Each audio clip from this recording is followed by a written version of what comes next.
जय जय श्री राधे। ध्यान से सुनिए दोस्तों, क्या आपने कभी खुद से यह सवाल किया है कि अगर मन को काबू में कर लिया जाए तो इस दुनिया में ऐसा क्या है जो आप नहीं कर सकते। समस्या यही है, मन अपने बस में होता ही नहीं। हम कुछ और चाहते हैं, वो कुछ और करवाता है। सुबह उठने का मन नहीं करता, गुस्सा आ जाता है, ध्यान भटकता है और दिन के अंत में सिर्फ एक एहसास बचता है, आज भी खुद से हार गया। गौतम बुद्ध ने कहा था, मन ही सब कुछ है, तुम जैसा सोचते हो वैसा ही बन जाते हो। तो सोचिए, अगर यही मन आपका गुलाम बन जाए तो आप अपने जीवन के हर क्षेत्र में विजेता बन सकते हैं। इस वीडियो में हम जानेंगे मन पर काबू पाने की बुद्ध के बताए 5 सबसे शक्तिशाली विधियां, जिन्हें अगर आपने सच में समझ लिया तो आपकी पूरी जिंदगी पलट सकती है। तो चलिए शुरू करते हैं। बहुत समय पहले की बात है। कपिलवस्तु राज्य के एक छोटे से गांव में एक 19 साल का लड़का अपने जीवन की सबसे बड़ी लड़ाई लड़ रहा था खुद से। वह पढ़ने में अच्छा था, माता पिता का आज्ञाकारी भी, लेकिन उसका मन उसे कभी एक जगह टिकने नहीं देता था। वह सोचता बहुत था, छोटी बातें उसे बहुत दुख दे देती थी। रात को नींद नहीं आती, दिन में मन इधर उधर भटकता। मैं ऐसा क्यों हूँ? लोग मुझे क्यों नहीं समझते? मेरा मन इतना कमजोर क्यों है? यह सवाल उसके मन में रोज गूंजते। एक दिन जब वो गुस्से में खुद को मारने ही वाला था, तभी गांव में खबर आई, गौतम बुद्ध पास के वन में ठहरे हैं साधना के लिए। लड़के के अंदर कोई अदृश्य सी पुकार उठी। वह चुपचाप अकेले ही चल पड़ा उस जंगल की ओर जहां उसे उत्तर नहीं, शांति की तलाश थी। वो बुद्ध के सामने पहुंचा, थका हुआ, टूटा हुआ, लेकिन उम्मीद से भरा। भगवान, मेरा मन मेरा दुश्मन बन गया है, कृपया मुझे वह विद्या दीजिए जिससे मैं इसे जीत सकूं। बुद्ध मुस्कुराए। उनकी आंखों में वही गहराई थी जैसे उन्होंने भी कभी इस पीड़ा को जिया हो। उन्होंने लड़के को बैठने को कहा और बोले, मन को जीतना है तो पहले उसके सबसे पुराने साथी को पहचानो, सांस। बुद्ध बोले, तुम्हारा मन एक बंदर की तरह है, उछलता रहता है, डरता है, भागता है, लेकिन उसे बांधता है तो रस्सी सांस है। बुद्ध ने उसे एक कहानी सुनाई, एक सैनिक जो युद्ध में सैकड़ों को मार चुका था, एक दिन बुद्ध के पास आया और बोला, मैं क्रोध नहीं रोक पाता, मेरा मन मुझे मार देता है। बुद्ध ने मुस्कुराकर कहा, बस एक हफ्ते तक जब भी क्रोध आए कुछ मत कहना, सिर्फ सांसों पर ध्यान देना। सैनिक फंस पड़ा। यह क्या मजाक है? बुद्ध बोले, क्रोध बाहर नहीं है, वो तुम्हारी सांस की गति में छुपा है। जब तुम गुस्से में हो तुम्हारी सांस तेज हो जाती है। अगर तुम उसी क्षण सांस पर ध्यान दो तो तुम गुस्से को आते हुए देख सकते हो, और जो देख सकता है वह रोक सकता है।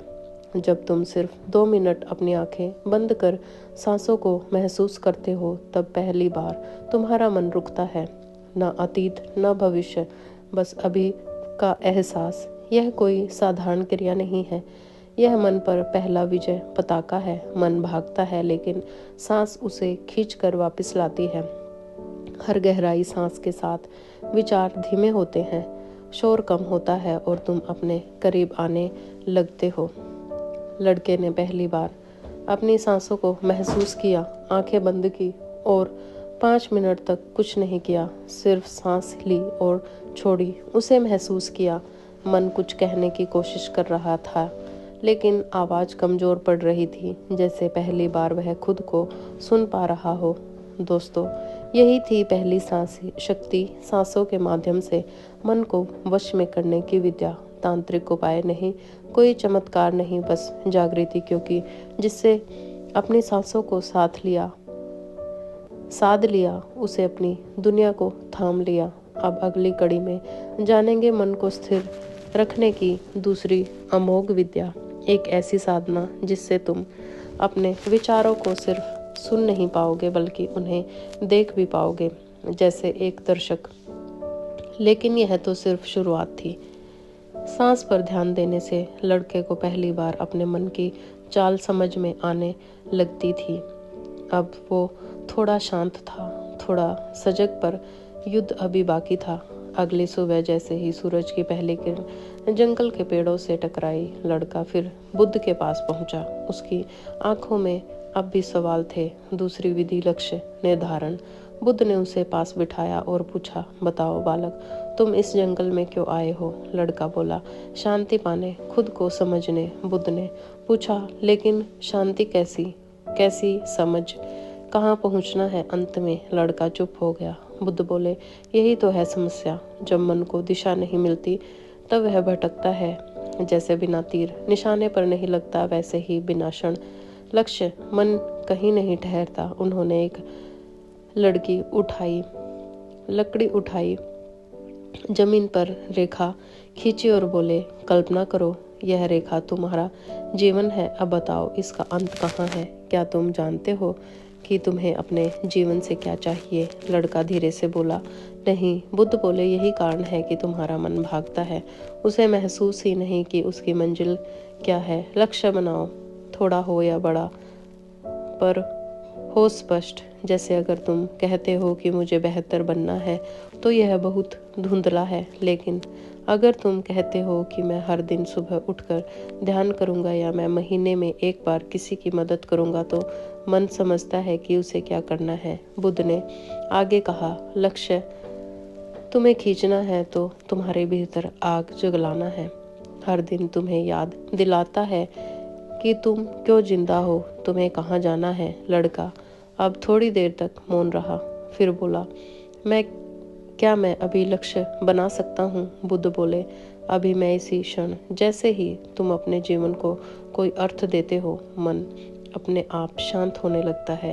एक बात याद रखो, लक्ष्य सिर्फ मंजिल नहीं होता, वो रास्ता भी होता है। हर सुबह तुम अपने आप से पूछो, क्या मैं आज अपने लक्ष्य में के करीब गया? और अगर जवाब हाँ है, तो समझो मन साधना सीख रहा है। लड़के ने उसी क्षण संकल्प किया, मैं हर दिन एक बार ध्यान करूंगा और हर दिन एक नई सीख लूंगा।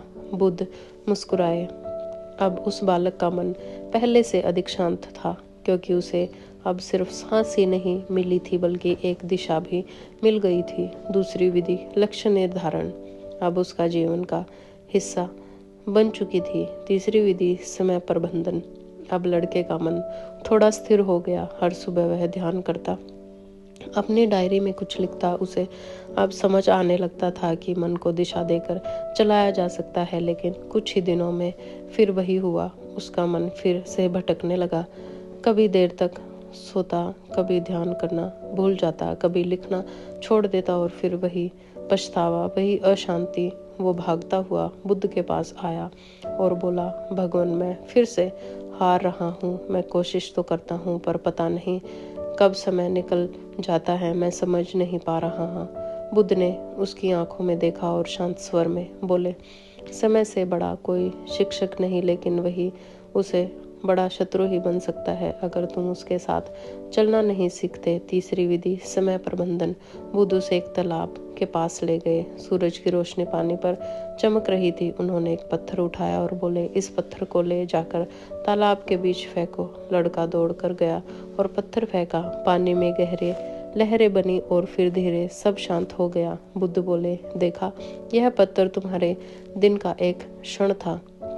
अगर हर क्षण को इस तरह केंद्रित करके जियो, तो जीवन में केवल लहरें नहीं, शांति भी होगी। समय कभी नहीं रुकता, लेकिन हम उसे कैसे जीते हैं, यही तय करता है कि हमारा मन शांत रहेगा या अशांत। लड़के ने पूछा, लेकिन मैं क्या करूं? भगवान, मेरा दिन तो जैसे उड़ जाता है। बुद्ध बोले, तुम्हारा दिन नहीं उड़ता, तुम उड़ते हो, बिना दिशा, बिना योजना के। अब से हर सुबह उठो, अपने दिन का एक नक्शा बनाओ। कब जागोगे, कब ध्यान करोगे, कब पढ़ोगे, कब विश्राम करोगे। हर चीज का समय तय करो। जैसे नदी अपने किनारों के भीतर बहती है, वैसे ही मन ही भी तभी शांत रहता है जब समय का बंधन उसे मार्ग देता है। बुद्ध ने एक लकड़ी से जमीन पर 3 रेखाएं खींची। पहली रेखा, सुबह का समय सबसे पवित्र, इसमें जागो, ध्यान करो, सोचो। दूसरी रेखा, दोपहर कर्म का समय, अपना पूरा ध्यान काम पर लगाओ। तीसरी रेखा, संध्या, आत्मचिंतन का समय। दिन भर की समीक्षा करो, शांत रहो। अगर तुम इन रेखाओं के अनुसार चलोगे तो देखोगे कि समय तुम्हारा मित्र बन जाएगा। लड़के की आंखों में चमक थी। उसे अब समझ आने लगा कि जिसे वह समय की कमी समझता था, वो असल में उसकी योजना की कमी थी। उसने उसी शाम से शुरुआत की। हर सुबह तय समय पर जागता, हर दोपहर कर्म में लगता, हर रात आत्मचिंतन में बैठता। धीरे धीरे उसका मन अब समय के साथ बहने लगा। ना कोई हड़बड़ी, ना कोई पछतावा, बस एक संतुलन, एक गहराई। तीसरी विधि समय प्रबंधन अब उसके जीवन की धड़कन बन चुकी थी। चौथी विधि ध्यान। अब लड़के की दिनचर्या सुधरने लगी थी।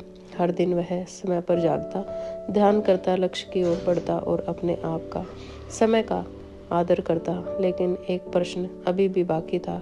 कभी कभी उसके अंदर अजीब सी बेचैनी होती, बिना किसी कारण के घबराहट, उलझन, जैसे सब कुछ होते हुए भी कुछ अधूरा हो।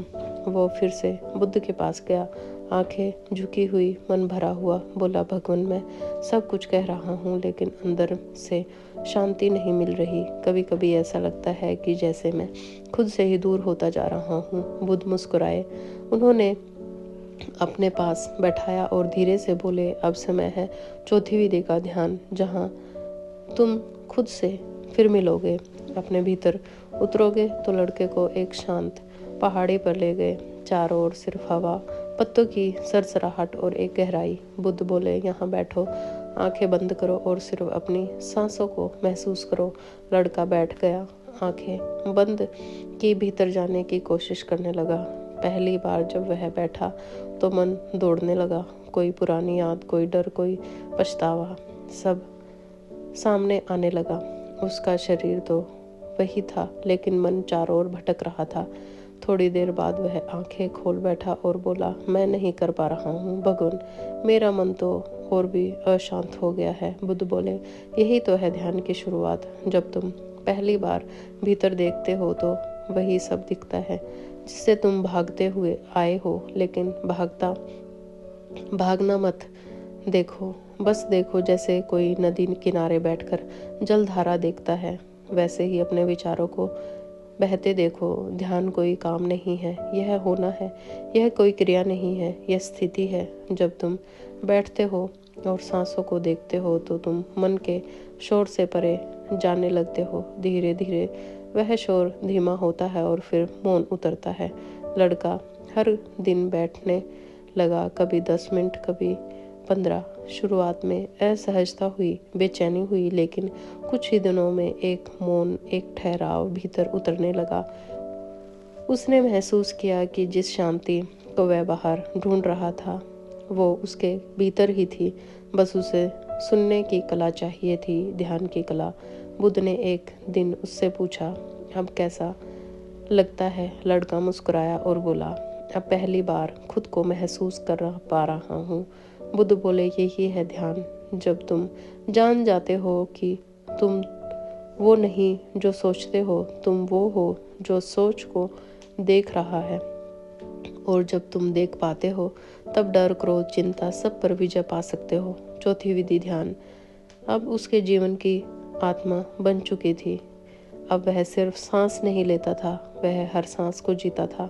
पांचवी विधि शारीरिक व्यायाम। अब वह लड़का हर सुबह ध्यान करता, अपने लक्ष्य पर काम करता, समय का सम्मान करता और अंदर से थोड़ा थोड़ा शांत महसूस करने लगता था। लेकिन फिर एक दिन अचानक उसे चिड़चिड़ापन महसूस हुआ, थकान, सुस्ती, जैसे शरीर उसका साथ नहीं दे रहा हो। काम करना चाहता था पर मन नहीं लग रहा था। ध्यान में बैठता था पर बेचैनी बढ़ जाती थी। वो फिर से बुद्ध के पास गया और बोला, भगवान, मेरा मन अब स्थिर होने लगा था लेकिन आजकल मेरा शरीर ही साथ नहीं दे रहा है। कमजोरी, थकान, ध्यान भी टूटने लगता है। बुद्ध उसे एक बगीचे में ले गए। वहाँ एक पेड़ खड़ा था, झुका हुआ, सूखा हुआ सा। बुद्ध बोले, अगर जड़ें कमजोर हो तो पेड़ कितना भी ऊंचा हो वो गिर जाएगा। मन और शरीर अलग नहीं है। अगर शरीर सुस्त होता है तो मन भी अशांत रहेगा। बुद्ध बोले, चलो मेरे साथ चलो। वो लड़के को लेकर पहाड़ियों की ओर चल पड़े। तेज कदमों के चलते हुए वो बोले, शरीर को गति चाहिए, हर दिन थोड़ा चलो, दौड़ो, योग करो ताकि मन की ऊर्जा बह सके। चलते चलते लड़का थक गया, पसीनों में डूबा हुआ, सांसें तेज। बुद्ध मुस्कुराए, महसूस किया, यह पसीना तुम्हारी जमी हुई ऊर्जा को बाहर निकाल रहा है। तुम जितना अपने शरीर को चलाओगे उतना ही मन हल्का होगा। उन्होंने एक कंकड़ उठाया और पानी में फेंका।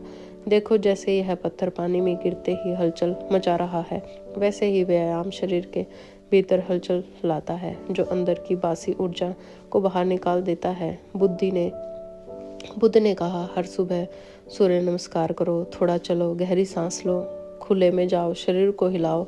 यह कोई साधारण अभ्यास नहीं, यह मन में शुद्धिकरण का द्वार है।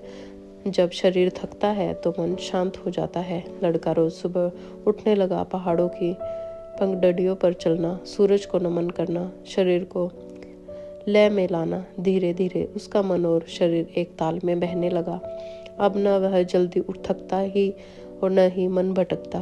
उसने जाना, स्वस्थ शरीर ही स्थिर मन का आधार है। बुद्ध बोले, जो अपने शरीर को साधता है वह अपने मन को भी साध सकता है। पांचवी विधि, शारीरिक व्यायाम, अब उसके जीवन की शक्ति बन चुकी थी। अब वह सिर्फ जी नहीं रहा था, वो हर दिन को पूरे शरीर और मन से जी रहा था, जागकर, सचेत होकर। और फिर एक दिन वो लड़का उस स्थान पर बुद्ध के पास बैठा था जहाँ पहली बार आया था, टूट कर हारा हुआ। लेकिन अब उसकी आंखों में भय नहीं, एक स्थिरता थी, एक शांति, एक चमक। बुद्ध बोले, अब बताओ, क्या तुमने अपने मन को जीत लिया है? लड़का मुस्कुराया और सिर झुकाकर बोला, नहीं भगवत, अब मेरा मन मेरा नहीं रहा।